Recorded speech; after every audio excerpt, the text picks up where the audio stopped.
Nos últimos anos, tive muitas experiências marcantes jogando. Às vezes um jogo me ensinou algo brilhante sobre cooperação. Outras vezes, um título me mostrou exatamente como não fazer progressão de poder. Em alguns casos, descobri que jogos que eu achava problemáticos na verdade tinham lições valiosas escondidas. Cada jogo que jogamos tem o potencial de nos ensinar algo sobre design, seja mostrando o que funciona perfeitamente ou revelando o que pode dar errado quando levado longe demais. Eu sou Luiz Proença e hoje a gente vai analisar 10 jogos que me ensinaram 10 aprendizados fundamentais sobre game design. E eu garanto que pelo menos um desses aprendizados vai mudar completamente a forma como você vê jogos.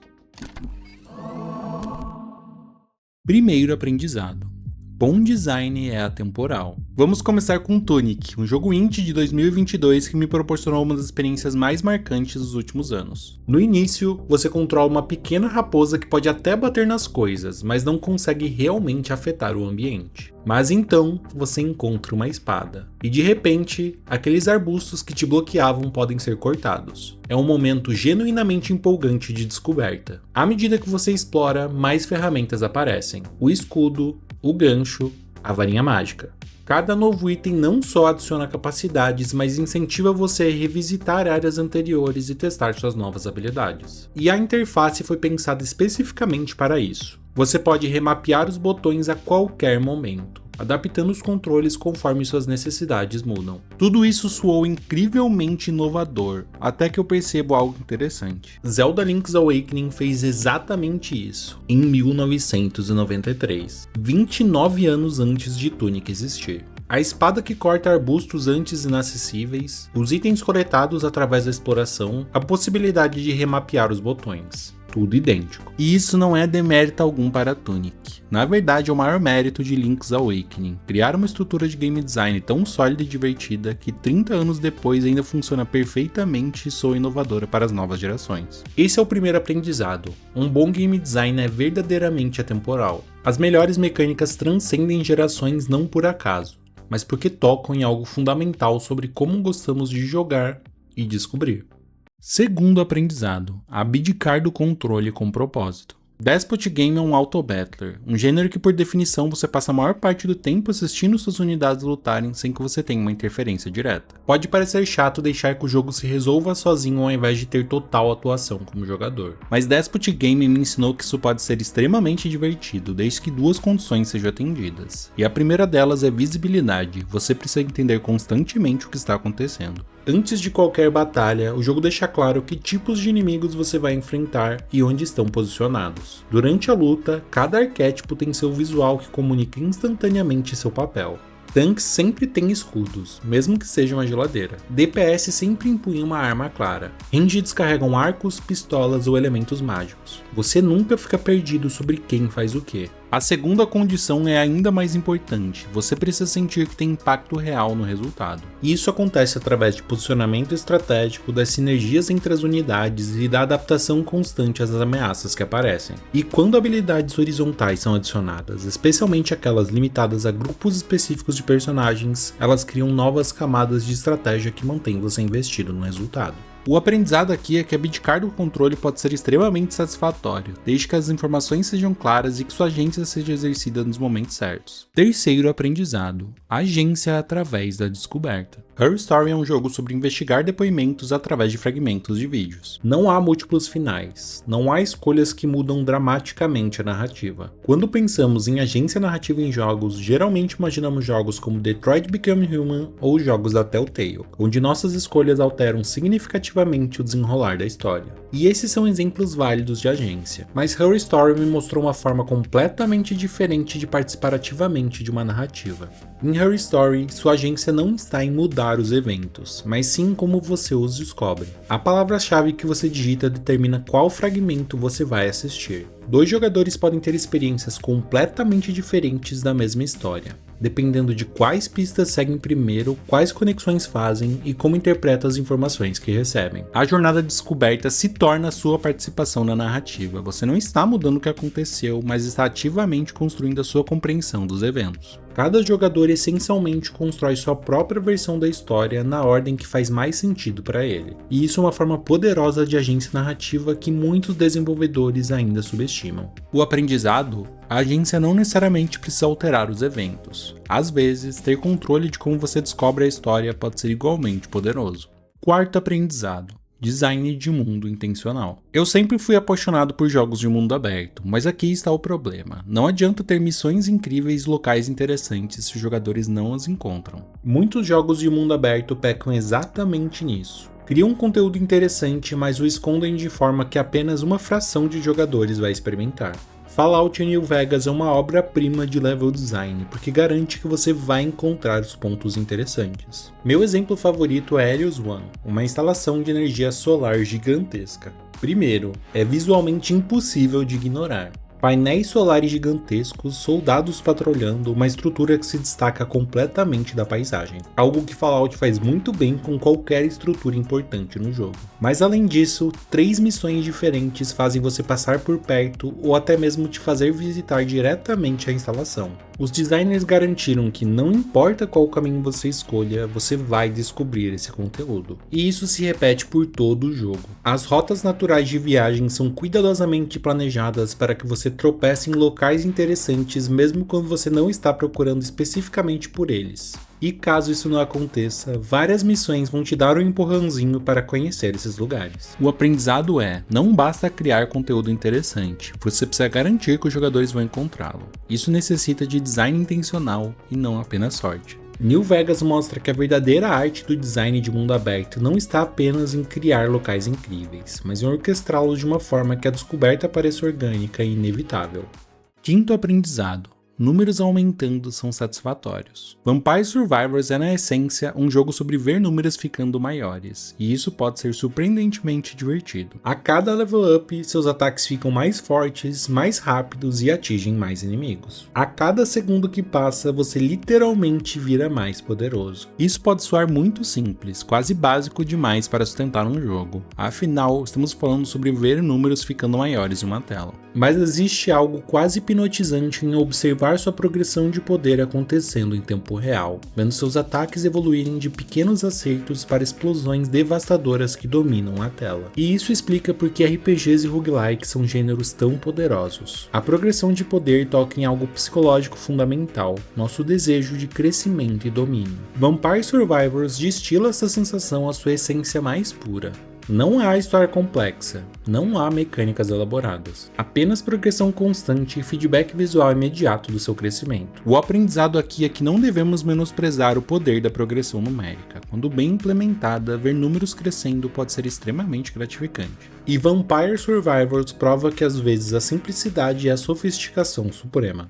Mas antes de falarmos do sexto jogo e seu aprendizado, eu tenho um convite. Se você quer aprender a criar jogos bem estruturados, eu criei um curso de introdução ao game design que aborda desde como analisar jogos até criar sistemas engajantes. O link está na descrição. Sexto aprendizado: a simetria induz cooperação. Quando falamos de cooperação em jogos, existe basicamente duas abordagens. A cooperação simétrica, onde ambos os jogadores têm as mesmas habilidades e fazem essencialmente as mesmas coisas, como em Gears of War ou Borderlands, onde os dois personagens atiram, lutam e executam as mesmas ações. E existe a cooperação assimétrica, onde cada jogador tem fundamentalmente papéis diferentes. Resident Evil Revelations 2 tem uma das implementações mais inteligentes dessa segunda abordagem que eu já vi. Claire é a combatente. Ela tem armas e pode atacar inimigos diretamente. Moira, por outro lado, não luta. Ela usa uma lanterna para cegar inimigos e pode localizar itens escondidos. Isso poderia facilmente resultar em um dos jogadores se sentindo menos importante, mas o design é cuidadosamente equilibrado para que ambos os jogadores tenham papéis fundamentais. Claire pode ter as armas, mas precisa que Moira cegue certos inimigos para atacá-los efetivamente. Moira pode encontrar itens essenciais, mas precisa que a Claire a proteja durante a busca. A mesma dinâmica se repete com Barry e Natália. Barry é musculoso, mas Natália pode ver inimigos invisíveis e apontar pontos fracos. Ninguém consegue progredir sozinho. O que torna isso brilhante é que a simetria força a cooperação genuína. Não são apenas dois jogadores fazendo a mesma coisa juntos. São dois jogadores com habilidades complementares que precisam um do outro. E isso cria momentos genuínos de trabalho em equipe. Você não está apenas jogando com alguém, você está constantemente dependendo das habilidades de outra pessoa. O aprendizado é que a assimetria bem implementada pode criar cooperação muito mais interessante do que simetria.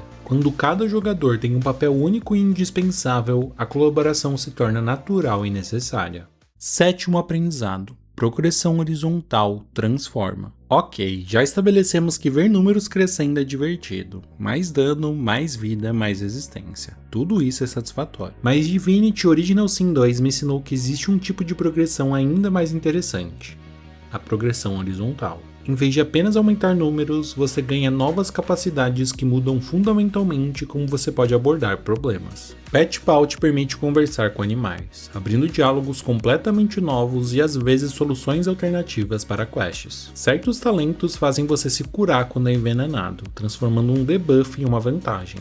Outras habilidades te dão ações extras quando você mata inimigos ou quando sua vida fica baixa ou em situações super específicas. O que torna isso fascinante é que essas habilidades não apenas te deixam mais forte numericamente, elas potencialmente mudam a sua forma de jogar. De repente você está buscando oportunidades para ficar envenenado, você está planejando suas ações em torno de kills específicas, você está falando com todos os animais que encontra. A progressão horizontal cria emergência. Ela abre possibilidades que não existiam antes em vez de apenas tornar as possibilidades existentes mais eficientes. O aprendizado é que, embora a progressão numérica seja satisfatória, a progressão horizontal é transformadora, e transformação é quase sempre mais interessante que mera amplificação. Oitavo aprendizado: mais que a soma das partes. Yu-Gi-Oh! Forbidden Memories é um jogo que marcou minha infância e também é, objetivamente, um jogo problemático em quase todos os aspectos individuais. Se você pega para analisar cada elemento individualmente, é difícil defendê-lo. O combate é extremamente simplificado.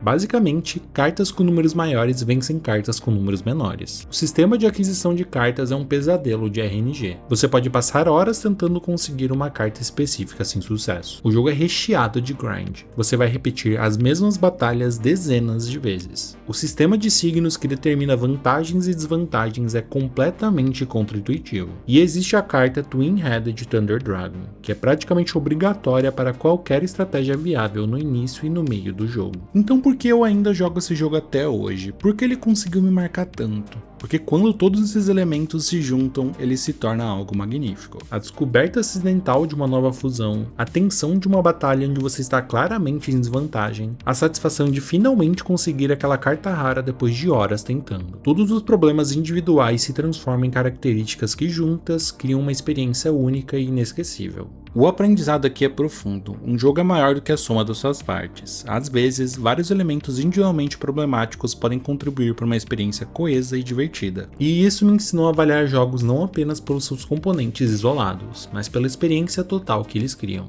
Nono aprendizado: sinergia cria profundidade. O modo Caminho dos Campeões do Legends of Runeterra é um roguelike de cartas que domina a arte de sinergias. Vamos usar o Yasuo como exemplo. Uma das habilidades bloqueáveis é que todo round o inimigo mais forte é atordoado. Isso já é útil por si só, mas é aqui onde as coisas começam a ficar interessantes. Adiciona uma carta do próprio Yasuo que causa dano sempre com uma carta atordoada, e agora você tem um combo mais poderoso. Adiciona um item que faz o Yasuo atordoar todos os inimigos quando ele sobe de nível, agora ele causa dano em todos os inimigos. E como causar dano em mais inimigos pode fazer Yasuo subir de nível mais rápido, isso cria uma cascata de efeitos que se alimentam mutuamente. Isso é o que chamamos de design lenticular, elementos que funcionam bem sozinhos, mas quando combinados ficam cada vez mais interessantes. E a descoberta dessas sinergias é uma das experiências mais satisfatórias em jogos. Aquele momento de descoberta quando você percebe que duas mecânicas aparentemente não relacionadas podem trabalhar juntas. O resultado é que o mesmo conjunto de cartas pode criar experiências completamente diferentes dependendo de como você as combina. O aprendizado é que sinergias bem projetadas criam profundidade emergente. Elas transformam elementos simples em sistemas complexos, onde o todo é verdadeiramente maior do que a soma de suas partes. Décimo aprendizado: